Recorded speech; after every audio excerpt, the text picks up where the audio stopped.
Olá pessoal, tudo bom? Tanto tempo que eu não gravo uma leitura, né? Vou ler para vocês um trechinho de um livro que eu estou lendo aqui, que eu estou completamente apaixonado, que é esse, A Leste do Éden, de John Steinbeck. O Steinbeck é o autor de um outro livro que eu gosto muito, que é o Sobre Ratos e Homens. Esse Sobre Ratos e Homens é um livro curto, uma novela forte, poderosa, assim, tem uma adaptação muito boa para o cinema. E A Leste do Éden já é um romance, já é um livro maior, tem 600 e poucas páginas, é um épico, assim, a história de muitos personagens, basicamente de duas famílias, mas tem gente de fora dessas duas famílias também. Então eu peguei um trecho do livro onde ele não está contando a história de nenhum personagem. É o começo da terceira parte do livro, então o autor está refletindo um pouco sobre o século que ia começar, que é o século passado, né? O século XX. Um século que, como nós sabemos, foi um século bizarro na história da humanidade, com a Primeira e a Segunda Guerra Mundial, a ascensão do comunismo, 100 milhões de mortos na China, na Rússia, o nazismo na Alemanha também matando muito, todas essas ideologias assassinas que apareceram no século passado, enfim. Vocês que me seguem aqui conhecem já o meu pensamento, e eu não quero transformar essa leitura também num discurso político. Por isso também nem vou falar muito sobre o que eu penso desse pequeno texto que eu vou ler.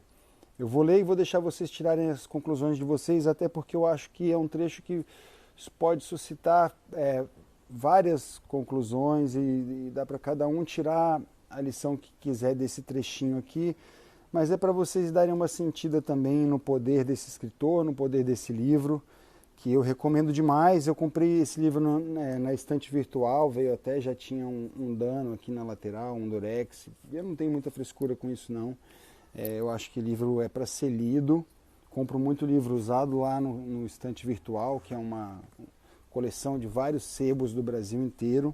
Então você consegue encontrar virtualmente qualquer livro lá, raridades e tal.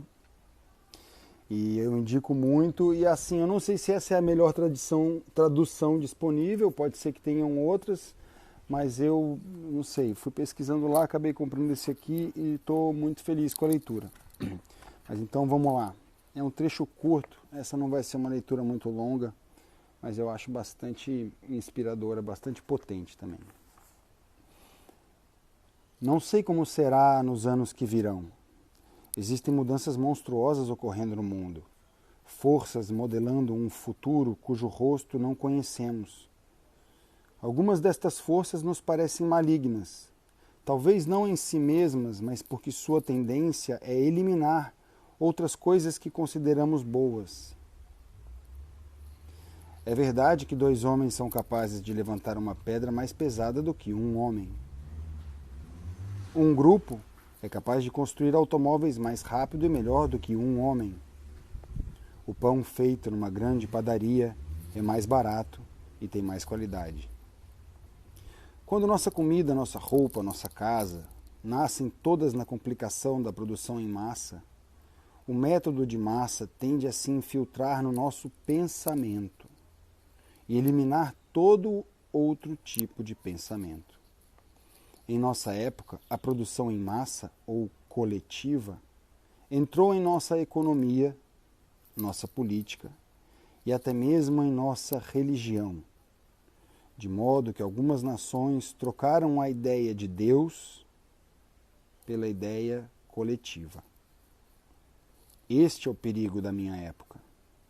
Há uma grande tensão no mundo, uma tensão próxima do ponto de ruptura, e os homens estão infelizes e confusos. Numa época destas, parece-me bom e natural fazer a mim mesmo tais perguntas. Em que acredito? Em defesa de que devo lutar e contra o que devo lutar? Nossa espécie é a única espécie criativa, e ela só possui um instrumento criativo, a mente individual e o espírito de um homem. Nada jamais foi criado por 2 homens. Não existem boas colaborações, seja na música, na arte, na poesia, na matemática, na filosofia. Uma vez que o milagre da criação tenha acontecido, o grupo pode construir sobre ele e ampliá-lo. Mas o grupo nunca inventa nada. A preciosidade reside na mente solitária de um homem. E agora as forças mobilizadas ao redor do conceito de grupo declararam uma guerra de extermínio a essa preciosidade, a mente de um homem. O descrédito, a desnutrição, as repressões, a orientação forçada e as marretadas atordoantes do condicionamento perseguem a mente livre e inquisitiva que se vê amarrada, embotada, drogada. É um rumo tristemente suicida que nossa espécie parece ter tomado. E em uma coisa eu acredito, que a mente livre e investigativa do indivíduo humano é o que há de mais valioso no mundo. E por uma coisa eu lutaria, pela liberdade da mente para tomar qualquer direção que deseje, sem nenhuma pressão. E contra uma coisa eu devo lutar. Qualquer ideia, religião ou governo que limite ou destrua o indivíduo. É isto o que eu sou, e é isto o que penso.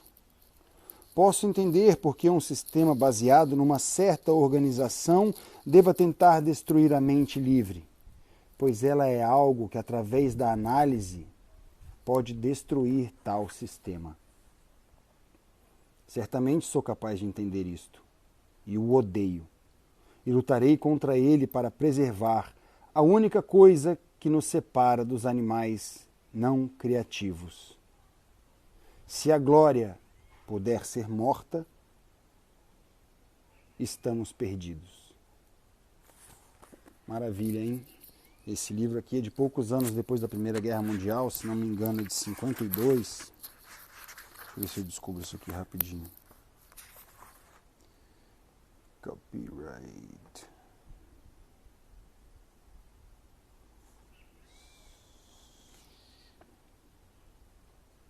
(52).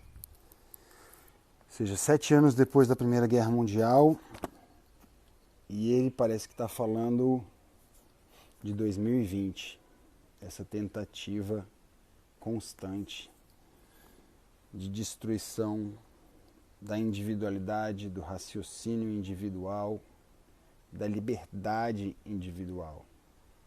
Eu, como um defensor da liberdade e como um defensor dos indivíduos, só gostaria de terminar dizendo, gente, vamos parar com essa confusão infantil de achar que você defender o indivíduo é você defender o egoísmo, ou é você defender que as pessoas devem caminhar sozinhas pela vida, que cada um deve ser sozinho. É claro que não. É o que ele está falando aqui. O fato de que 2 homens podem levantar uma pedra mais pesada do que um homem pode levantar, ou que hoje em dia tudo é fabricado em massa, cada pessoa ocupada só com um pedacinho da produção. Então um cara faz a sola, o outro faz o cabedal, o outro faz o cadarço, o outro cola, o outro costura. O problema é quando isso entra na nossa mente. No processo de produção, tudo bem. O problema é entrar no nosso pensamento e a gente achar que a gente tem que ser sempre uma parte de um mecanismo, que a gente não tem que pensar por si próprio, descobrir as coisas por si próprio, arriscar por si próprio, errar, voltar atrás. E nesse momento em que a liberdade de expressão está tão ameaçada, né? Achei que a leitura era muito pertinente. Então é isso, pessoal. Bom final de semana para todos vocês. Estou com saudade de trabalhar na TV, de criar personagens para vocês. E a gente vai matando a saudade aqui, por aqui aos pouquinhos, tá bom? Fica aí a dica. A Leste do Éden, de John Steinbeck. Quem não quiser mergulhar nesse livrão agora, pode procurar o Sobre Ratos e Homens, que é um livro bem mais curto, leitura fácil, mas um livro também muito poderoso, que eu amo de paixão. Tá legal? Beijo para vocês. Bom final de semana.